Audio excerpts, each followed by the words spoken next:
தொடர்ந்து விஜய் வரக்கூடிய வழி எங்கும் அவருக்கு வரவேற்பு வழங்குவதற்காக தமிழக வெற்றி கழகத்தினுடைய தொண்டர்கள் இரண்டு பக்கமும் வரக்கூடிய அந்த காட்சிகளை நாம் பார்க்கின்றோம். மேலும் ஊர் மக்கள் ஆங்காங்கு நின்று அவரோடு புகைப்படம் எடுப்பதற்கு ஆர்வம் காட்டக்கூடிய அந்த காட்சிகளையும் பார்க்கின்றோம். விஜய் பொறுத்தவரை தன்னுடைய கண்ணாடியை இறக்கி அந்த தொண்டர்களுக்கு கை கொடுத்து அவர்களுடைய பரிசுகளை எல்லாம் ஏற்றுக் கொண்டிருக்கின்றார்.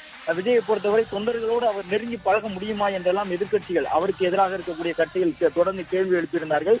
அதற்கு பதிலடி தரக்கூடிய வகையில் தான் இந்த சந்திப்புகளை விஜய் தொடர்ந்து மேற்கொண்டு வருகின்றார். வரக்கூடிய வழியிலே தன்னை எந்த தொண்டன் சந்திக்க நினைத்தாலும் முடிந்த அளவு அந்த தொண்டனை பார்த்து அவனோடு கைகுலுக்கி விஜய் அந்த இடத்திலிருந்து புறப்பட்டு செல்லக்கூடியதை கடந்த 2 வாரங்களில் பார்க்க முடிந்தது, இன்றும் பார்க்க முடிந்திருக்கின்றது.